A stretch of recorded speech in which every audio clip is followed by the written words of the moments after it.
சொல்லு மச்சான். மச்சான் அடுத்த வாரம் கல்யாணம்டா, வந்துடா. கல்யாணமா? என்னடா சொல்ற? ஆமாடா மச்சான். மச்சான் ஒரு நிமிஷம்டா. ஹலோ சொல்லு மச்சான். மச்சான் அடுத்த வாரம் கல்யாணம்டா, வந்துடா. உனக்கு கல்யாணமா? ஆமாண்டா. என்னடா சொல்றீங்க? ஏன்டா நீ கல்யாணம் பண்ணலையா? எப்ப பொண்ணு பார்க்க போற? நானா? எங்கடா எங்க வீட்ல பொண்ணே பார்க்க மாட்டாங்கடா. ஏங்க புள்ளைக்கு பொண்ணு தான் பாருங்களாங்க. டேய் குழந்தைடி அவன். அப்பா குழந்தைன்னு சொல்லி எனக்கு 30 வயசு ஆயிட்டுப்பா.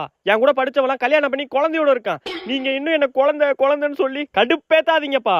தம்பி குழந்தைப்பா நீ. அப்பா கல்யாணம் பண்ணி வைங்கப்பா. அப்பா கல்யாணம் பண்ணி வைங்க. கல்யாணம் பண்ணி வைங்கப்பா. அப்பா கல்யாணம் பண்ணி வைங்க. நடிப்பு அரக்கன். அடியே உன் பிள்ளைக்கு ஒண்ணே பொண்ணு பார்த்தலாண்டி. அடுத்த நாளே. அடியே உன் பிள்ளைக்கு பொண்ணு பார்த்தாச்சுடி. ஒரு வார்த்தை கேட்க ஒரு வருஷம் காத்திருந்தேன். அங்க வர்றீ உன் பிள்ளைக்கு கல்யாண குஷி வந்துட்டு அங்க